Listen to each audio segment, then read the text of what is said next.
তখনও পশু কিনতে বেশ তোড়জোড় চলছে দরদামে, যখন কোরবানির আনুষ্ঠানিকতা শুরুর বাকি আর মাত্র কয়েক ঘন্টা।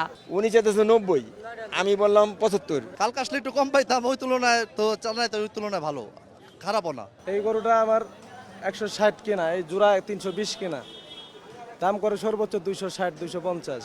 গতকালকে মোটামুটি ভালোই মানে মানুষ ক্রেতা ছিল হাটে এবং অনেক গরু বিক্রি হয়েছে আমাদের, এবং আলহামদুলিল্লাহ এখনো গরু অনেক আছে, আরো গরু আসতেছে। রোববার বিকেলে দেখা গেল রাজধানীর অন্যতম বড় কোরবানির পশুর হাট ধোলাইখালে বিক্রি হয়ে গেছে প্রায় সব গরু। শেষ দিনের বেচাকেনায় বেশিরভাগ ব্যাপারী খামারি লাভের কথা জানালেও কেউ কেউ দিলেন লোকসানি হিসেব। 10টা গরু নিয়ে আসছি, আমার আর 2টা গরু আছে, মোটামুটি বাজার ভালো। 2টা গরুতে লাভ আসলে আর 2টা গরুতে এমন লস হয়েছে যে ওটা কাভারও হয় না। কালকে আসলে বোধহয় একটু ভালো হতো, আজকে সেটা ওইরকম দাম পাই নাই।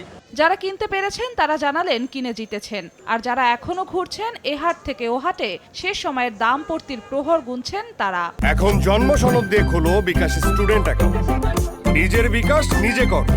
3 দিন যাবত ঘুরতেছি, বড়গুলোর দাম একটু কম, ছোটগুলোর দাম বেশি, অনেক বেশি যাচ্ছে। এই 80 থেকে 90 ভিতরে এই ধরনের রেঞ্জে করতেছে, পাচ্ছি না। আজকের প্রাইস একটু অস্বাভাবিক, মানে অনেক পার্থক্য। গ্যাসের বছরতে প্রত্যেকটা গরু 20,000 30,000 40,000 টাকা দাম বেশি চাইতেছে।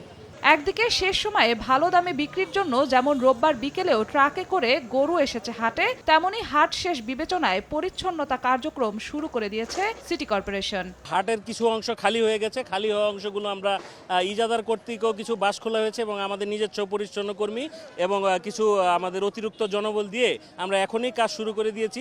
রাতের মধ্যে হাটে থাকা সব পশু বিক্রি শেষ হওয়ার প্রত্যাশা হাট সংশ্লিষ্টদের। জিন্নাতারা জশোয়া, সময় সংবাদ, ঢাকা।